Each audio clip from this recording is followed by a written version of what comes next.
So hello friends, welcome back to my vlog. Hope आप सभी मेरी तरह मस्त और स्वस्थ होंगे। तो आज मैं आया हूँ एक ऐसी जगह जो काफ़ी दुर्लभ है, बहुत कम लोग इसके बारे में जानते हैं। मैं आया हूँ आज कण्वाश्रम, चक्रवर्ती सम्राट राजा भरत की जन्मस्थली में। तो आइए पहले यहाँ के बारे में जान लेते हैं ताकि समझने में आसानी हो। एक समय ऋषि विश्वामित्र काफी कठोर तपस्या कर रहे थे।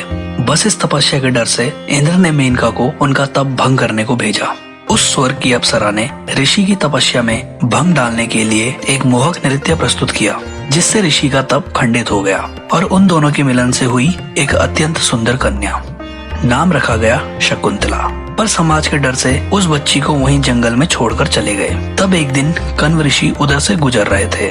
उन्होंने बालिका को उठा लिया और वो उसे अपने आश्रम में ले आए। उसे वे बहुत लाड प्यार करते थे। प्राचीन मालिनी नदी यहीं से होकर गुजरती है। इसी के तट पर था कण्व ऋषि का आश्रम और कण्व ऋषि ने इस आश्रम में 10,000 शिष्यों की शिक्षा, दीक्षा व पोषण का दायित्व संभाला हुआ था। उन्होंने शकुंतला को पौधों की देखभाल का काम सौंपा हुआ था। एक दिन राजा दुष्यंत शिकार के लिए वन गए। दुष्यंत मृग का पीछा करते हुए आश्रम तक पहुँचे। दुष्यंत जब आश्रम में पहुंचे तब ऋषि कण्व वहां नहीं थे। इसी बीच दुष्यंत की शकुंतला से भेंट हुई और प्रेमवश राजा दुष्यंत उसकी उंगली में पहचान के लिए अपनी अंगूठी पहना देते हैं। शकुंतला गर्भवती हो गई। बाद में जब गर्भवती शकुंतला दुष्यंत के दरबार में गई तो राजा ने उसे नहीं पहचाना, क्योंकि राजा दुष्यंत के द्वारा दी गई अंगूठी खो गई थी और दुष्यंत शकुंतला को भूल गए थे। शकुंतला निराश होकर राजमहल से वापस चली गई। बस उसी समय उसकी माँ मेनका प्रकट हुई और उसे उठा ले गई और कण्व ऋषि के आश्रम में छोड़ गई, जहाँ शकुंतला ने एक पुत्र को जन्म दिया। कुछ दिनों बाद एक मछुआरा मछली के पेट से मिली अंगूठी राजा को भेंट करने गया। इस अंगूठी को देखते ही दुष्यंत को शकुंतला की याद आ गई। उसके बाद दुष्यंत ने शकुंतला को ढूंढना शुरू किया।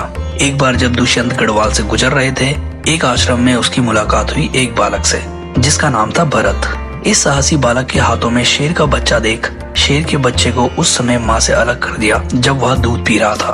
बालक को शेर के दांत गिनते देख राजा हैरान हो गया। दुष्यंत को आश्रम की एक महिला ने बताया, ये बालक उन्हीं का पुत्र है और शकुंतला है इस बच्चे की माँ। तो राजा को बहुत प्रसन्नता हुई और पुत्र सहित सम्मान पूर्वक राजमहल ले गए।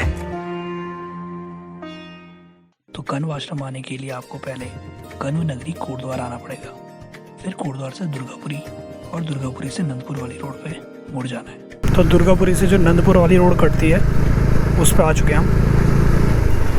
तो यहाँ पे मिलने वाली आपको थोड़ी खराब रोड।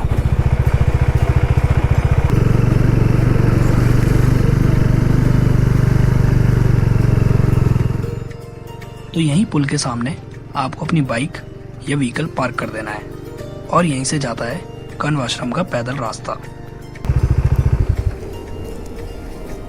तो यहाँ पे मैंने बाइक खड़ी कर दी है और यहाँ ऊपर जाना है कण्व आश्रम। तो ये सामने मालिनी नदी बह रही है।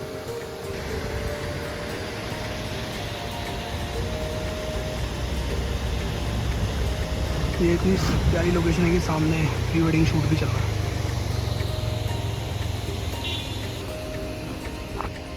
तो चलिए चलते हैं कण्व आश्रम।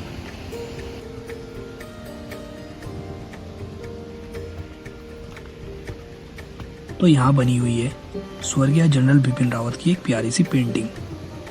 तो मेरे पीछे जो देख रहे हैं आप मूर्तियाँ हैं, आपको दिखाते हैं, दर्शन कराते हैं।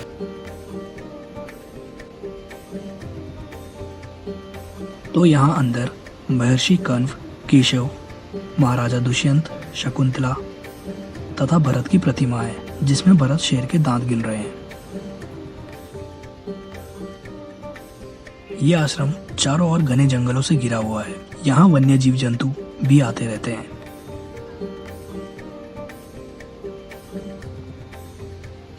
यहाँ चक्रवर्ती सम्राट भरत शेर के दांत गिना करते थे।